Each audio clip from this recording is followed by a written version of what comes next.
So my name is Branden Miller. I go by Fozzie Hacks. I'm going to do something a little unusual. Today is my wife's birthday, and I'm here. So I'm going to call her. Help me sing happy birthday to her, if you would. She loves it whenever I do this kind of stuff. What's her name? Hey, Gretchen. Hey. Hey, I just always tell you you're on the speakerphone. I just wanted to call and wish you a happy birthday and tell you I love you. I'm going to sing to you. All right?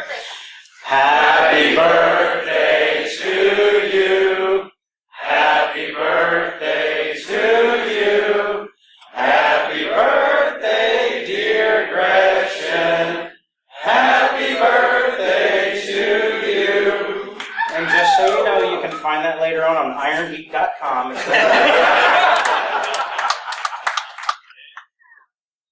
Love you, babe. Gotta talk to you later. Bye.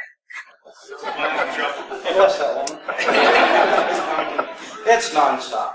So yeah, so once again, Branden Miller, thank you everybody for doing that. I volunteered to do video like I do every year, not knowing exactly what day this was, so whenever she just said, I knew that I probably screwed up somewhere. And then I looked at the calendar and I was like, oh, I already gave him my word.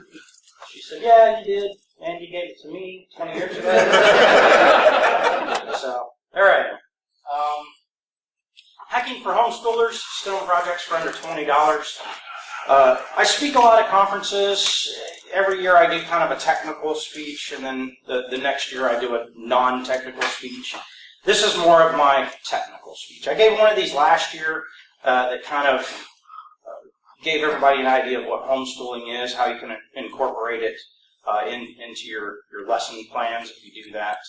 And then this one's more of some of the projects that we've built. I highlighted one project last year my 16-year-old did where we literally took 17 boxes to Johnny Long in Africa, so I made her the project manager for doing that, as well as deploying some educational servers that I made her build. And by the way, whenever she was 14 at the time, whenever we started this, and I did make my 14-year-old do all of the Linux plugins and stuff like that, command line. So she loves me in her own special way now. So, who am I? Well, I'm currently a principal security consultant for NTT Security US, formerly Solutionary. I've been that for 2 weeks now. I was a manager prior to that, but we just merged with a bunch of other companies, so I'm no longer a manager. I consider myself a hardware hacker, although I suffer from imposter syndrome, so I'll tell you I suck at it. I'm a dad, have 3 kids and a foster kid right now. I'm a husband, obviously. You sang to my beautiful bride.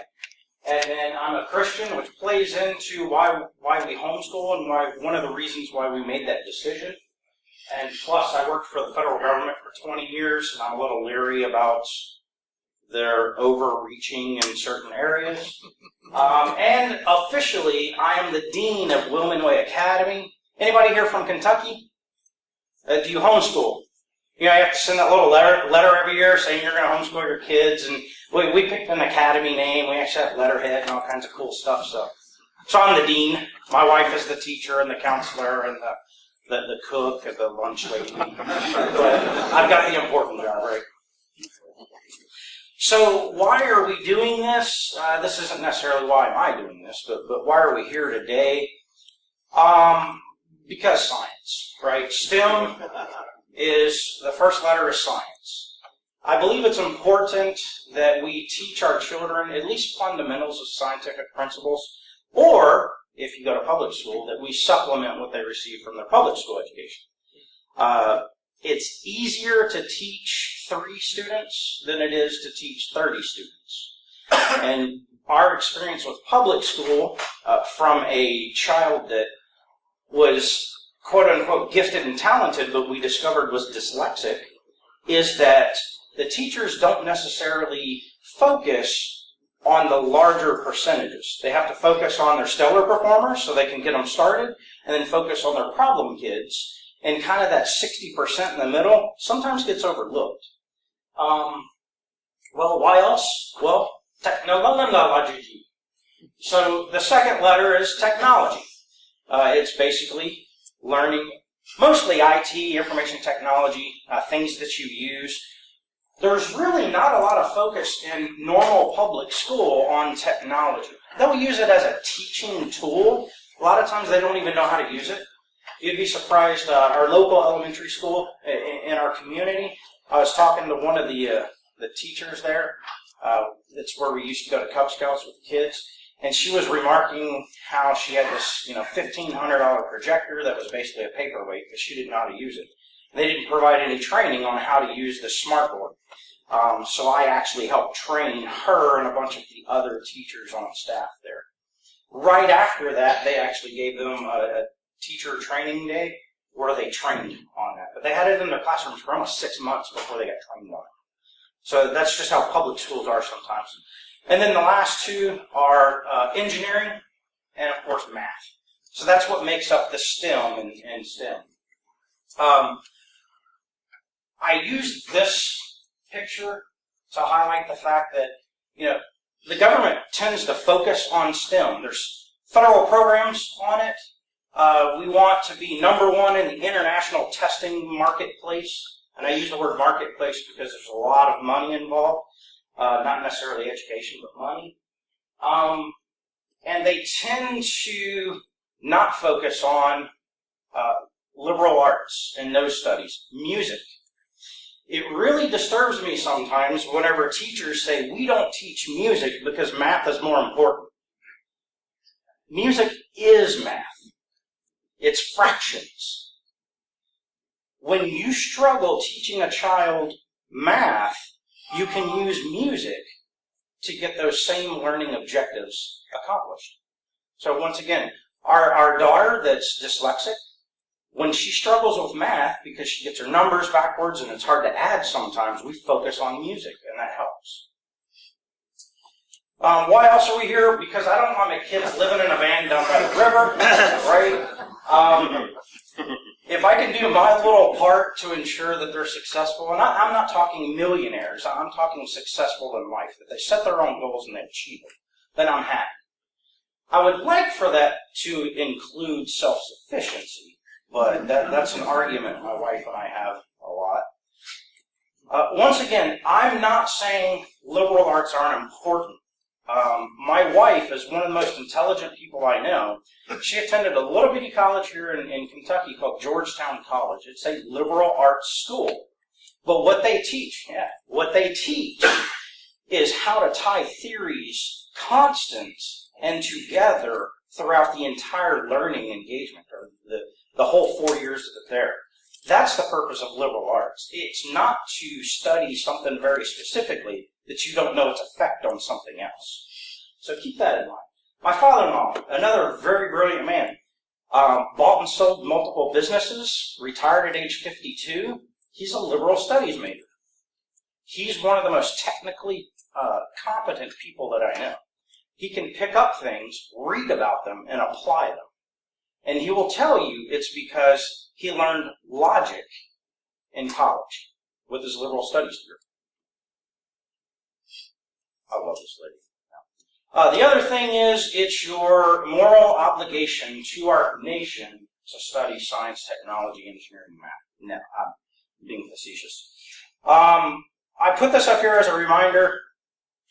If you are starting into the STEM programs, I challenge you to go out and read the history of why this came about.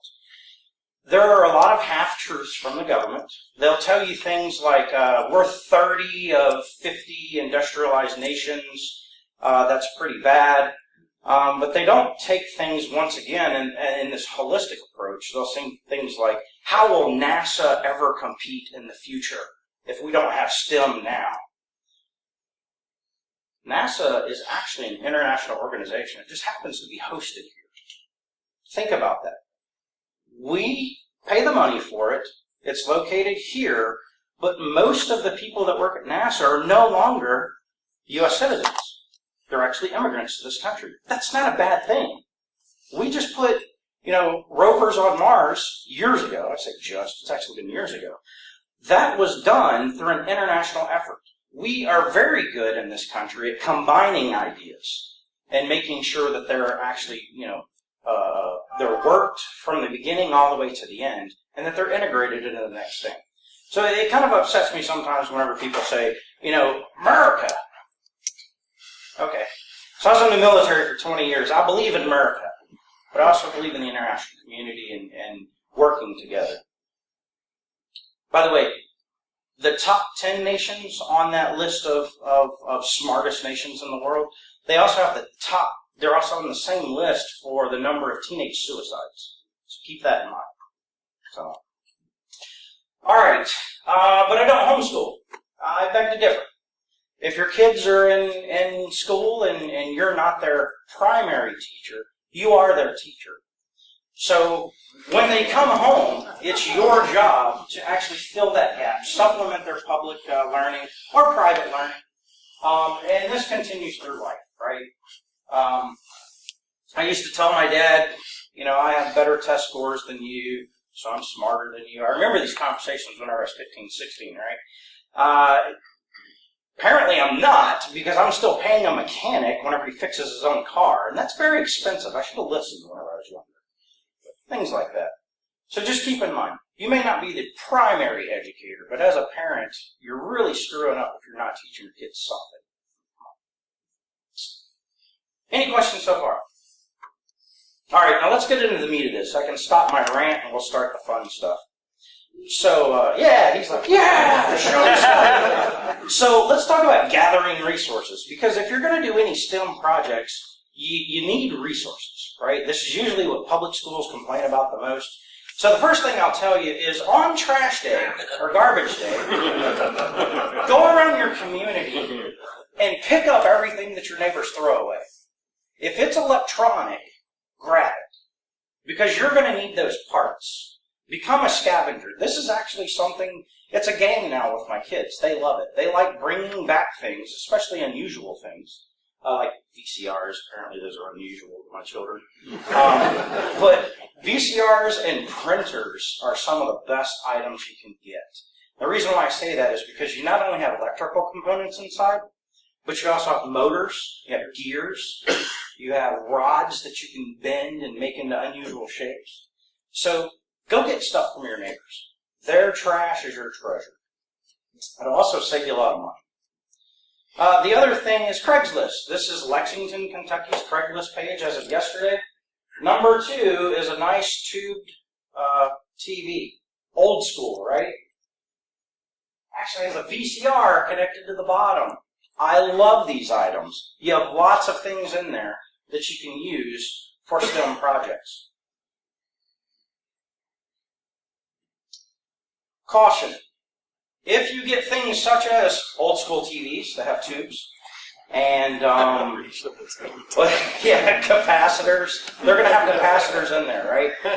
Microwaves. Microwaves are very good too. I mean, they've got timers, they've got logic controllers, they have motors in them. Those capacitors in there will kill you.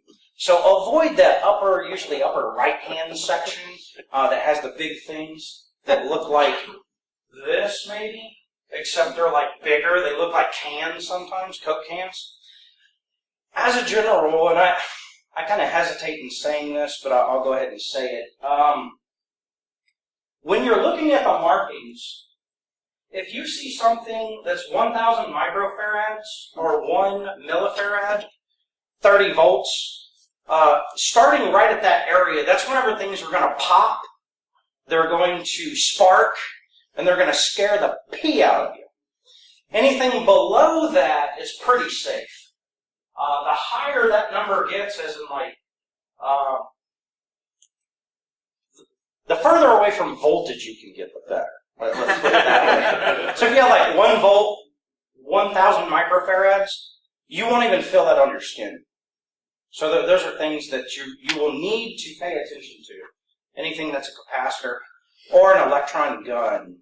So in old school TVs, you have electron guns, and their whole focus is to use electricity in such a way that they can focus the beam onto the screen. Those are like thousands of volts. They can be 1 farad or 0.5 farads. So 1,000 volts, 0.5 farads, that means you get cooked. So That old school TV, it's not for everybody. Everybody shouldn't use those. I like to take them apart. I just beat them with a bat first, and then whatever comes out afterwards, I salvage. So questions about that? Okay, just remember capacitors, they store charges, they dissipate very quickly. If it dissipates into your body, it can be bad. Can you discharge it with something? Is there a tool? Yes, discharging it. Anything that's 100 micro, 30 volts or less, I discharge with a screwdriver. Anything above that, I don't touch. There are special tools you can buy for discharging capacitors. How long will they hold a charge? They can hold a charge for years. It depends on the state of what they're composed of. So a lot of your ceramic devices are going to be very low impact. You can touch those with your finger. But yeah, some of them can be years. They'll sit on a shelf charged. I discovered that the hard way in the Navy. I was working in an old school receiver, had no business working on it. They were going to get rid of it, and I was like, let me play with it. And that's the first mistake, right? Second mistake was I opened the top, and it was still energizer plugged in. And started tinkering. I have a lot of EEGs in my medical records. Tools. Once again, you can get tools from Craigslist. Don't go crazy buying tools whenever you first start out. Accumulate them over time. Things I always recommend: a good pair of diagonal cutters, heavy scissors, heat shrink gun or a heat gun. If you don't have one, just use the what are those things called? Blow dryer. There you go. I don't use them for blow drying my hair. I mean, I'm getting to the point where I don't need it, right? Yeah. And a good soldering iron. I mean, my first soldering iron was this little cruddy butane one. It cost me like $12, but I mean, it did its job. We're not building something that you're going to commercially produce and sell. We're literally just trying to get components off of boards and then solder them back together in some way that it holds, right? Sometimes for those 15 seconds that your kid needs to see something happen. So keep that in mind. I love Harbor Freight and Northern Tools. If you've got one of those, it's probably the best tool loaner program out there. They'll probably last you 10, 15 days or 10, 15 usages. But, I mean, if you pay 30 cents for it, what does it matter, right? So questions about collecting resources or, no? Like I said, capacitors. Remember that. Websites. So everything that we do at school, none of it starts out as original ideas. I always go to one of these websites I'm going to show you first, or back of the room, No Starch Press. They have some really good books. I recommend the Lego Gun book. It rocks. My son loves it. Instructables. My son calls this Indestructibles because he loves building it and destroying it if he can. Usually once you build something and put it to its use, you light it on fire afterwards. So, Instructables. Sign up. They'll spam you or they won't. You can set the level of information that you get from them. A little bit more advanced is going to be Hackaday. This is a really good one. They'll give you notifications as well. I say advanced because they actually go up. They actually have a storefront that they can sell you different things. If you're like, I don't have a tool to do that project, then they'll usually be able to sell it to you. They'll also sell single board computers, things of that nature that sometimes it can be hard to find from some of your little parts stores, like older Radio Shacks. Oh, well, those don't exist. I'll tell you, I raided our Radio Shack, whatever it's going on. Raided it. On YouTube, subscribe to Smarter Every Day. This is a dad. He's a scientist. It's a little high level, so middle school, high school. Not a lot of concept. So he just goes right into the science sometimes. I'll usually, if we're going to introduce one of his ideas or projects, I'll review it a couple of times before we show it to the kids, because sometimes they can be a little confusing. But that brings us to this guy, the king of random. Love this guy. Absolutely love it. My son was actually building things. He's 10. My son and my daughter, she's 13. They were building things on their own. And I asked them, I was like, these are some really good ideas. It was one of those proud dad moments. I'm doing something right. They're doing this on their own. No, they found this website before I did. And they started building these items. So those are kind of the main ones. There's a lot of other things that I subscribe to. Magpie, sorry. It's Raspberry Pi's magazine. It's really good. They have a soft copy version that comes, I think, monthly. Most of mine just get kind of stuck over to the side. All of our Raspberry Pi projects are usually derived from something else, like Hackers for Charity or other organizations that we've used in the past. But yeah, this guy, it's great. Absolutely great. So examples of what your kids can do. Every one of these projects, except for one, my kids have already done. And usually what that means is I do them, and then I forget, because I forget that I'm supposed to be teaching them. And they complain about it. And then I go, oh yeah, I'm sorry. And then I help them do them. And then they complain about it because they're supposed to do them. And then they do it on their own. But like I said, every one of these is unoriginal. I get from the website. Usually about the 3rd, 4th, 5th time we do one of these projects, they're just making stuff up on their own. And that's really what you want, right? You want your kids to be figuring out what does and does not work. Failure in STEM is necessary. Kids that don't fail, well, I was going to go somewhere. Failure is necessary. All right. So, a little word of caution. Well, not word of caution. I have to explain myself. So, the photos are not my photos. I suck at photography. This is my daughter. She's 16. She's why I started getting heavy into STEM, because she's like, Dad, I want to be an artist. I'm like, oh, what do I do? Because, art to me, I don't know it unless you can't define it, but whenever you see it, you know what it is. I still don't see it, so I can't explain what it is. So, like action shots, right? No blurs. She can make the background blur if she wants. Lighting. It's like perfect silhouette, right? Sun's behind it. I could never take that picture. Depth of field. Focus or lack of focus, right?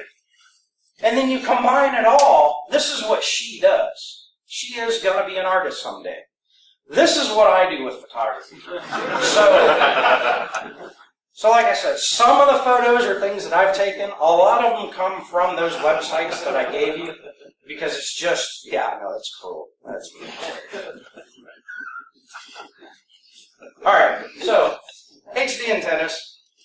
The very first project we did was probably 3 years ago now. My son was 7, daughter was 10. My other daughter was in Kenya with my wife. So I had to teach for 2 weeks. That was horrible. I used to complain about my wife being a homeschooler, not doing anything. And then she left me and went to Kenya for 2 weeks on a mission trip, and there I was. So I told you, being a Christian is important to me because I had to pray for 2 weeks straight. And we survived. So power of prayer. So this is the very first HD antenna we built. Literally foam board, glue gun, a template from Instructables, aluminum foil, and paper. So you cut it all out, you put it together, and it's an HF antenna. It's a track system. That's why it's 30 degrees. I think it was 30 degrees. Very good directional antenna. I actually got rid of my Radio Shack HD antenna whenever we built this. I was really surprised. My kids did an excellent job. So this is something that I gave instructions and scissors to a 7-year-old and 10-year-old. They built it. Wonderful. And got rid of cable. A little bit more advanced. So this is a multi-directional antenna. It's actually bi-directional in theory. So by advanced, I mean this uses wood. They had to use power tools and a drill. They had to use a screwdriver and coat hangers. And of course a balun. I forgot to talk about that. Balun's the only thing I bought in this scenario. Everything else I had from scrap. Valen converts the RF from usually antennas are 50 ohms, 100 ohms, somewhere between there, to 75 ohms, so that it can be used. You can build Valens. It's a lot of effort. You got to get it right. I bought 6 of them for $7.50. So, it involves a lot of wrapping if you want to build your own. So, no thanks. So I replaced the HD trap antenna system with this one, and we went from, I live in Lexington, Kentucky, where we really have no stations. We had 7 stations I could get. This one, actually, I pick up 2 Louisville stations. So that is almost 65 miles away to my house. With this, and actually I have 2 of these. So with 2 of these antennas, I get 13 stations now. So that rocks. If you do the math, if you actually have one of the mapping programs, any ham guys in here, build your own antennas?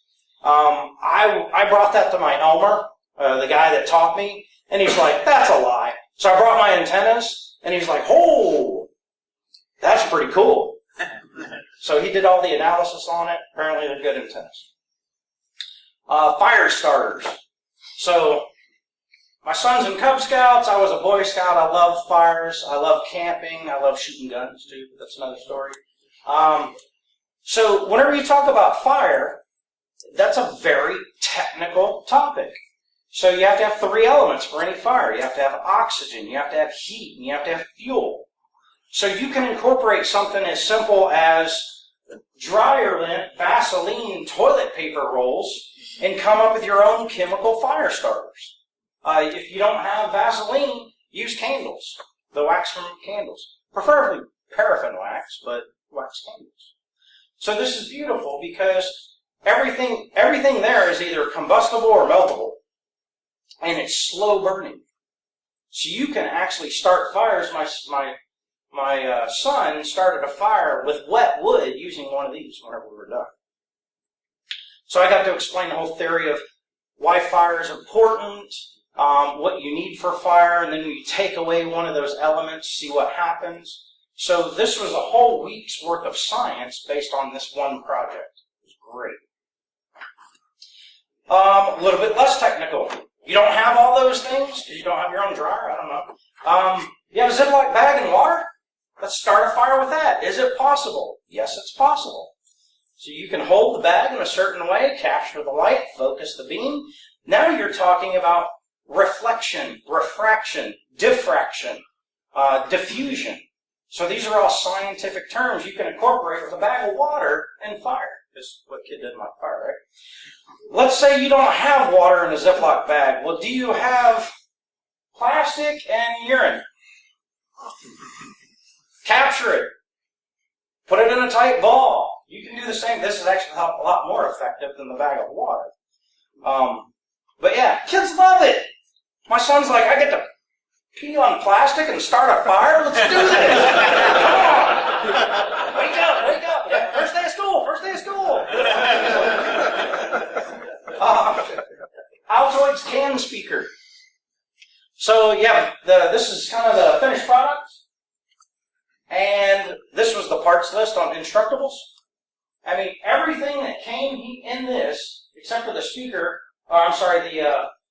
this jack right here, the 3.5 millimeter jack, came from just stuff that I got actually from my neighbor. Cleaned it up a little bit.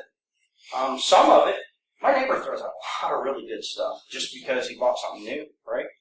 So I destroy his old stuff and use it. But here's the finished product. So the first time I tried to incorporate AC, don't do that in projects. DC is much better. 9-volt battery is the way to go for most STEM projects at home.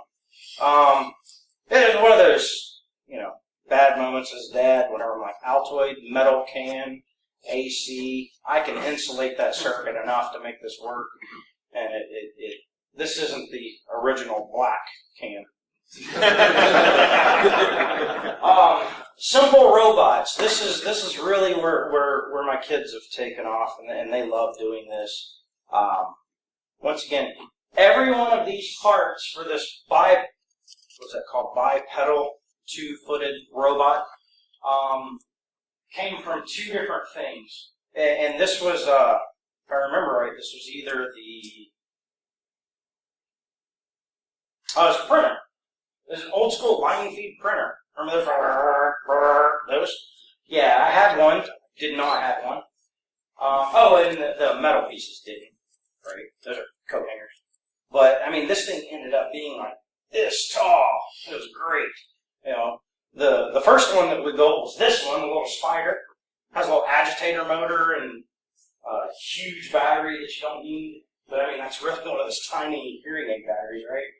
And then my son was like, yeah, I don't use those color-coded things that you always tell me about in a project. So he doesn't know that they're resistors and what they're for, but he knows they make really good spider legs. So, just get creative. This first one, he actually designed. So, and by design, I mean, we drew it on a piece of paper. So, the second one, we got this from Instructables. But once again, I think the only thing we had to buy for this was the glue, because we ran out of glue sticks for the glue gun. So just have a good time, right? That's what it's all about. Electricity, whenever you're talking about electricity, do it the safe way. Like I said, don't use AC. AC's bad. Can be. My wife picked up a kit. It's called Snap Circuits. I think she got it on sale for like $15 at our local secondhand store. So it's really neat because it has something like a little breadboard, and you snap on the circuit diagrams. They have drawings that you can use. So we played with these for probably a couple of months, and really got a good foundation of just electric circuits. And then my kids started building their own. So I challenged them with building those same circuits with stuff from my garage. So we don't use snap circuits anymore. We just go out to the garage and have fun.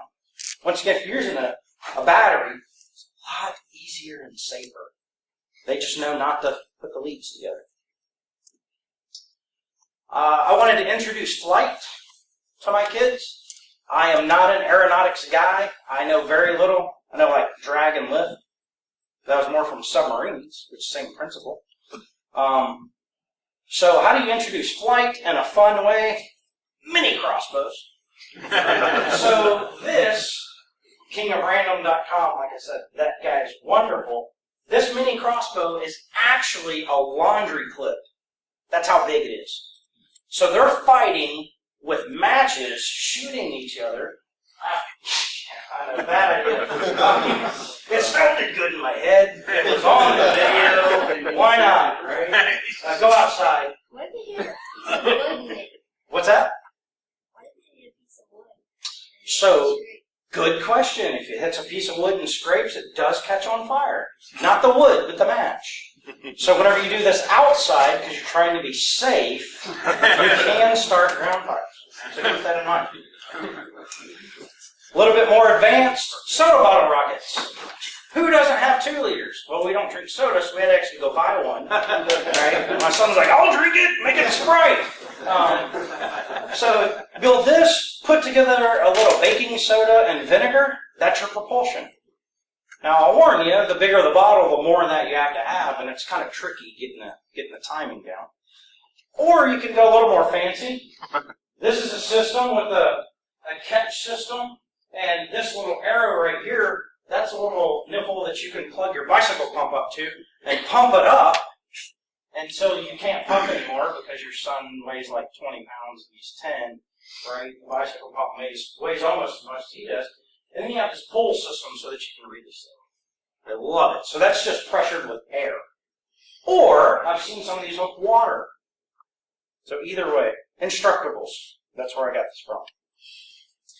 And then to kind of wrap it up, these are some of the more complicated ones. My wife loves Hobby Lobby. They always have stuff on clearance. This is a little 2-liter bottle that holds a weather system. So you can go out and make judgments on, how much rain did we have. You can write that down, keep that, or tabulate that over time. I tend to do just go out of my mind on these. So I looked at that and I was like, how can I make that better? We have Raspberry Pis lying around the house. So I found this website. It's called Raspberry Weather. They actually have all the software that you need to load on your Raspberry Pi, and they actually have Android and iPhone apps so that you can actually talk to the station remotely and download the information. Right? And then you can export it into data tables and manipulate the data and things of that nature. So this is a really cool website. This is the one that we have not done yet, that I'm just itching to do whenever we have time. Unfortunately, I'm on the road 7 out of 8 weeks, so. Traveled 25%, they said. This was a pretty big one. This was my daughter whenever she was 14 in the middle of Kenya troubleshooting a Rachel Pi, which if you step over to HFC, they'll teach you all about Rachel Pis. It was like their first iteration of educational servers they deployed in Africa. And then that culminated with 2 things. Number one, she built 2 of these Pelican Pis, or ruggedized Pis. Solar power, take DC 12 volts all the way up to AC 240 volts, converts it to a nice clean 5 volt signal, 2 amps out to run the Raspberry Pi internally. And then I got to ride her coattails. I've been trying to speak at ShmooCon for years. They always said no. Then a 14-year-old puts her application in, and I have to go whenever she gets selected because she's a minor. So yes, I do use my children as my own games. And once again, what? Come on, like you don't. All right, and finally, fail. Fail often, fail early, fail constantly. Some of the biggest hurdles that we overcome is our failure. And my kids know this, and I encourage them to fail. I mean, a 10-year-old, a 13-year-old, and a 16-year-old are going to come up with some really dumb ideas when it comes to science. But it's their way of learning. They don't know it's dumb. Even whenever it fails, they know it's not dumb. They know it's a process. It's iterative. They have to keep fixing things. So there's that. Any questions? We don't really have a lot of time, do we? James, we got. Oh, dang it! All right, yeah. Any questions? Yes, sir. More like a comment. Here in Louisville, down on 7th Street, close to Algonquin, there's an electronics store. It's called Fearless. They have like everything you need in terms of electronics. If you take just any type of electronic you need down there, they more than likely have it. I've seen other people down there, like this one guy had a refrigerator. The motherboard blew a fuse. He called the company. They said, no, you have to buy this like $500 board. Yeah. He took it down there to Fearless. They're like, oh, here's the fuse. It was $1. He put the fuse in the refrigerator, came back up. And So what's it called? Peerless? Yeah, it's down on 7th Street. 7th and Algonquin. That area. Close to Algonquin. So go down to 9th Street, take a left where it turns into 7th. But they have like everything you need down there. So yeah, it's a really good store to get electronics for. Those stores are out of fashion. They really are, so that's why it's whenever you find one, it's a gym. Exactly, yeah. Not a lot of people know about it, but it's a good one here in town. So. Yes, sir. Question for you about software. Yes. I suck at software. Go ahead. Okay, so I was just going to ask, have you done much with the STEM stuff regarding software? Do you see a place where there's specific places where there's naturally good points of crossover between hardware, software, kind of to teach you all? Yeah, I avoid software because I don't do software well. Like, I'm not a developer. The last language I learned to code in was BASIC, and that was 1991, and that was a 1-week crash course for the Navy, right before they said we don't use BASIC. I attempted C and some assembly and compiled languages. That was another 1-week course that I didn't do so well in. So yeah, Scratch was about the only thing I've ever used. Yes, sir. There's some online Minecraft camps that teach out there branded stuff. It's pretty I wouldn't able to talk about that. Online Minecraft camps, it's literally like they have summer camps where you're on Minecraft servers and the whole school. I think at Besides Nashville, I was talking to somebody about they actually have remote schools now that are using Minecraft servers for the students to log in on. Scrafty is one. Who? Scrafty. Scrafty. Cool. Any other questions? Here you go. Learn to program with Minecraft. Boom! Yeah. And where did you get that book, sir? Let's see. I think that was No Starch Press, right over in the corner. I have a lot of their books. And they even have like a children's Python book. I can almost keep up with that one. Apple just opened up their Swift Playground with iOS 10. That's pretty good. Apple Swift Playground. Yeah, it's called Swift Playground. It came out with iOS 10, but it helps develop iOS apps through their Swift program. Oh, cool. It's a really cool, just kind of like almost like a Scratch kind of because it's more point, click, and drag. So you can help build iOS apps. Yeah. So if you want to be part of the man, but feel like you're not. Yeah, No, I'm kidding. No, okay. Yes, sir. another suggestion for the younger crowd that aren't quite up to scratch yet Yeah. is Codable.